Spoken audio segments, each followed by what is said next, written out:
भगवान है तो ये दीन बंधु कहे जाते, दीनों के भाई है, दीनानाथ है। जिसके नाथ दीनानाथ वो अनाथ कैसे हुई? तो द्वारपाल ने कहा लेकिन महाराज नौकरी का सवाल है, इसलिए रुक जाओ। एक द्वारपाल ने रोककर उन्हें आसन दिया। भगवान के पास सूचना पहुंची। द्वारपाल ने कहा प्रभु ठीक है। एक पंडित जी आए तो कहा उनको सम्मानित करो, बिठाओ, खिलाओ पिलाओ। बोले न खा रहे न पी रहे और न पहन रहे न ले रहे, उनके पास कुछ भी नहीं है तो औकात चाहिए भी कुछ नहीं। संत के लक्षण शीश का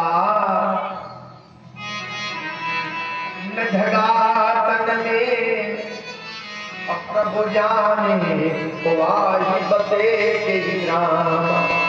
जैसे सुना आएगा जैसे धोती फटी सिलटी दुपटी और पान नहीं सा द्वार खड़े हो तुझे दुर्बले रहो बसुधा पूजत दीन दयाल मोधा और आप नाम बतावे सुना।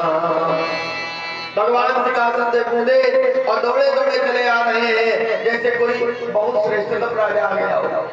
द्वारपाल पीछे तो भगे, रुक्मिणी आकर रानियां भगी, भगवान को देखकर सुदामा भी भगे। दोनों भाई गले से मिल गए। सुदामा भी रो रहे हैं और भगवान भी रो रहे हैं। सुदामा इसलिए रो रहे मेरे नाम से इतना प्रेम कि नंगे बहुत दौड़े चले, यही असली प्रेम है। अब भगवान इसलिए रो रहे हैं कि मेरा मित्र मेरे दर्शन की कितनी लाभता लेकर के आया होगा। अगर मैं कह लेना बिठा दो फिर मिलेंगे बाद में समझ लेंगे तो इसको कितनी ठेस होती। ये मेरा गरीब मित्र आज निर्भर हो गया लेकिन मेरे कारण हो गया। हाथ पकड़ा ले गए अंदर सिंहासन पर बिठाया। कहा रुक्मिणी जल लेकर के आओ, इनके चरण धोने हैं। केसरिया जल लेने गई। सुदामा जी के चरणों के बाद भगवान बैठे और अपने अंजलि सुदामा जी के पैरों के पीताम्बर से धूल साफ। तो ढेर सारी बीमारी, अब बीमारियों के फटा।